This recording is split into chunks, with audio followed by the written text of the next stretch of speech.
పిల్లికి సెలగాటం ఎలక్కి పేణ సంకటం అంటారు చూడు. కొంతమంది లీడర్లకి వరంగల్ బై ఎలక్షన్ అట్టాగే ఉంది. పైకి దేనికైనా రెడీ అని తొడగొడుతున్నా లోపల ఎవరి భయాలు వాళ్ళయి. వాళ్ళు రాజయ్య వరంగల్ ఎలక్షన్కి రెడీనా? కాకతాళీయంగా అనుకోకుండా కావాలని ఎన్నికలు తెచ్చి మీ బాధ అర్థమైంది, కానీ తప్పేదేముంది చెప్పు. పార్టీల మీద రుద్ది బలోపేతం చేసుకుంటాను అనేటువంటి కుట్రతోటి ఈ ఉప ఎన్నికను ఎవరు రుద్దినా సచ్చినట్టు రుద్దించుకోవాల్సిందే, ఏరే దారి లేదు. అత్యంత ప్రతిష్టాత్మకంగా తీసుకుంటుంది. ఆ రకంగా కాంగ్రెస్ శ్రేణులందరినీ సిద్ధం చేయడం జరిగింది. తుప్పుబట్టిన కత్తుల్ని సానబెట్టించండి. కాంగ్రెస్ పార్టీ విజయం దరిదాపుగా ఖాయమైందనేటువంటి మాట ఈ సందర్భంగా గుర్తు.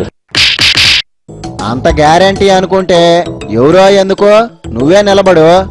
ఇది ప్రజాస్వామ్య వ్యవస్థ ఒకటి.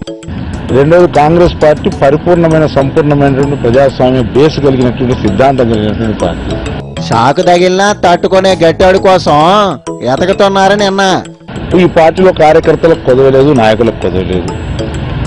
ఆశించుట్లో తప్పులేదు. ఎందుకన్నా మంచిది రెడీగుండు. ఎవరూ దొరక్కపోతే ఛాన్స్ మనకే. ఎవరైతే యోగ్యులు ఉన్నారో, ఎవరైతే గొలుపు గుర్రం ఉన్నదో పార్టీ నిర్ణయం చేస్తుంది. ఒక్కోసారి రేసులో ఎవరూ పందెంగా ఆయన గుర్రం కూడా గెలుస్తుంటది.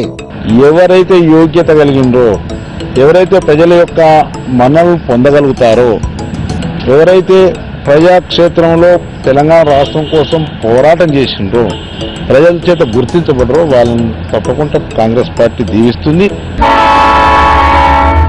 ఈ క్వాలిటీస్ లో మనకేమేమి ఉన్నాయో చూసుకో. మరి ముఖ్యమైనది ఏంటంటే కాంగ్రెస్ పార్టీ లాయాలిటీకి ప్రాధాన్యత ఇస్తుంది.